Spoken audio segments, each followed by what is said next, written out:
आम्ही सगळे औरंगाबादचे लीडर मिळून हा हॉल कसा भरेल याचा आम्हाला विचार पडायचा. आम्ही एकमेकाच्या तोंडाकडे बघायचो आणि आता आज हा विचार आहे कोणाला कुठं कुठं बसू.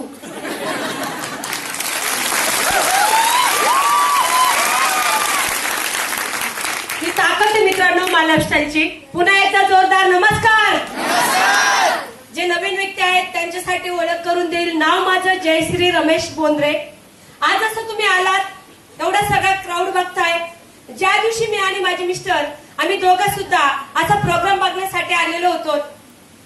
जेव्हा 45 मिनिटं प्लॅन झाला तर ह्या प्लॅन मध्ये सांगितलं गेलंय कमीत कमी 1200 रुपये आणि जास्तीत जास्त 2,10,000 रुपये.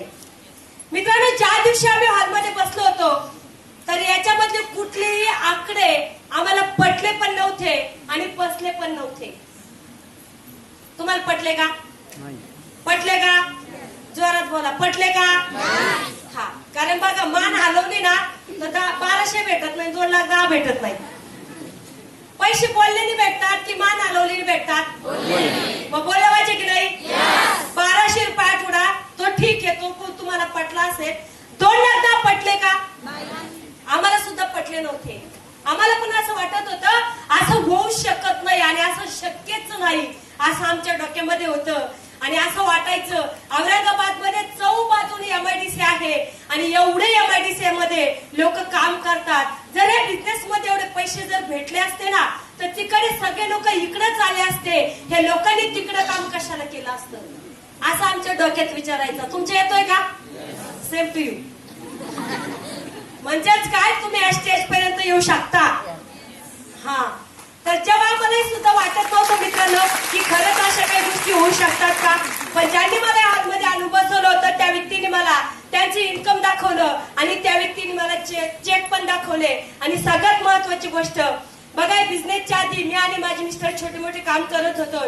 ज्या दिवशी माझी क्लोजिंग केली गेली होती त्या दिवशी मला विचारलं होतं जर तुम्हाला आज बिझनेस साठी तुमचा नाकार आहे आज आम्ही मान्य करतो. पण माझे मिस्टर त्यावेळेस माझे मिस्टर IT वेडर होते आणि मी सुद्धा चाटे कोचिंग क्लासेस मध्ये मी 3 वर्ष मी झाडू पोछाचं काम केलं आणि मी स्वयंपाकाचं काम पण मी करत होते. मी पोळ्या लाटायचं काम करत होते. आणि त्यावेळेस जेव्हा माझी क्लोजिंग केली गेली त्या दिवशी मला सांगितलं गेलं आज तुम्ही काम करताय, आज तुम्ही लोकांच्या घरी जाऊन स्वयंपाकाचं काम करताय, एक दिवस तुम्ही तुमच्या मुलीला सोबत घेऊन जाणार की नाही जाणार. मित्रांनो हेच उत्तर होतं त्या दिवशी. आणि त्यांनी माझ्या डोळे टाकून मला सांगितलं जर तुम्ही तुमच्या मुलीला झाडू पोछ्यासाठी किंवा स्वयंपाकासाठी जर तुम्ही घेऊन जात असेल तर तुम्ही विचार करा हा बिझनेस केला पाहिजे की नाही केला पाहिजे. मित्रांनो सगळ्या गोष्टी बाजूला ठेवल्या आणि एकच विचार डोक्यात आणला की हा बिझनेस आपण करून बघूया. कारण मला इथं 3 गोष्टी आवडल्या होत्या. सगळ्यात महत्वाची गोष्ट इथं वयाची अट नाही आणि सेकंड गोष्ट मित्रांनो जी मला जास्त आवडली होती इथं शिक्षणाची अट नाही. आणि त्यावेळेस मला कळालं जर वयाची अट नाही, जर शिक्षणाची अट नाही आणि जर फक्त बोलण्याने पैसा भेटत असेल, मी तर एक लेडीज आहे, मला चांगलं बोलता येतं की नाही येतं? इतर बोलण्यापेक्षा कामाचं बोलून जर पैसा मिळत असेल तर बोललं पाहिजे की नाही बोललं पाहिजे. आणि तोच विचार केला मित्रांनो. त्या दिवशी नाही म्हणण्यासाठी अनेक कारण होते, इतके कारण होते. मलाही माझ्या नातेवाईकांनी अडवलं, मलाही माझ्या आई वडिलांनी अडवलं, मलाही माझ्या फॅमिलीने अडवलं, मलाही माझ्या सासू सासऱ्याने अडवलं. सगळ्यांनी मला बिझनेस करण्यासाठी सगळ्यांचा नाकार होता. पण मी एकच विचार केला मी आज काम करते माझ्या मुलांसाठी. जर काही गोष्टी लागल्या जी लोक मला आज नाकार देतात ही लोक मला सपोर्ट करणार का? नाही. माझं उत्तर त्या दिवशी नाहीच होतं. म्हणून मी त्या दिवशी कुठलाही विचार न करता 10,000 रुपये 10 रुपये टक्क्याने व्याजाने काढले आणि ह्या बिझनेस मध्ये टाकले. मित्रांनो आज तुम्हाला ज्यांनी आणलंय मला माहिती कदाचित तुमच्याकडे पैसे असेल तरी सुद्धा आपण खोटं बोलतो, नाही म्हणतो. नाही का म्हणतो त्याचं कारण आहे मित्रांनो आपला विश्वास नसतो. विश्वास म्हणून आपण बिझनेस करण्यासाठी नाही म्हणतो. मी त्या दिवशी विश्वासाचा विचार केला नाही. एक तर बिझनेस होईल आणि नाहीच झाला तर 10,000 रुपयांनी मी काही रस्त्यावर येणार नाही हा विचार मी केला आणि मी या बिझनेसला जॉईनिंग केलं. मित्रांनो ज्या दिवशी जॉईनिंग केलं लोकांना सांगायला गेलो खूप सगळ्या लोकांचा नाकार पण आला आणि खूप सगळ्या लोकांचा होकार पण आला. होकारामध्ये पण कार बघितली, नाकारामध्ये पण कार बघितली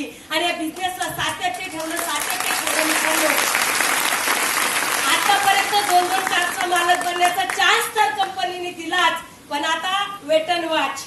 थोड्याच दिवसात आतापर्यंत मी माझ्या वर्किंग कार घेतल्या, पण आता याच्यानंतर माझी ड्रीम कार येते मित्रांनो. तर मला तुम्हाला एकच सांगायचं की का केलं पाहिजे माझं लाईफस्टाईल नेमकं. स्वतः विचार करा आज माझ्या फॅमिलीचं काय. कारण मला माहिती मित्रांनो, ज्या दिवशी माझं लग्न ठरलेलं होतं त्याच्या आधी 6 महिने माझ्या आई वडील ऊसतोडीला गेले होते. 6 महिने माझ्या वडिलांनी ऊसतोडी केली आणि नंतर माझं लग्न केलं होतं मित्रांनो. आई वडिलांची परिस्थिती डोळ्यासमोरून बघितली होती आणि या परिस्थितीला तोडायचं होतं, गरिबीला तोडायचं होतं, म्हणून हा बिझनेस जॉईनिंग केला मित्रांनो. एकच सांगेल, जर आमच्या आयुष्यामध्ये जर बदल झाला मित्रांनो, एक आयटीआय वेडर व्यक्ती, एक जर घरकाम करणारी लेडीज, आज आम्ही रिच क्लास लाईफ जगतोय मित्रांनो, रॉयल लाईफ जगतोय मित्रांनो. आज आम्ही रोज मी विश्वराजांना एकच प्रार्थना करेल, जसं आम्ही रॉयल लाईफ जगतो मित्रांनो, असं तुम्ही सुद्धा ह्या बिझनेस मधून रॉयल लाईफ जगू शकता. फक्त एक डिसिजन घेण्याची गरज आहे.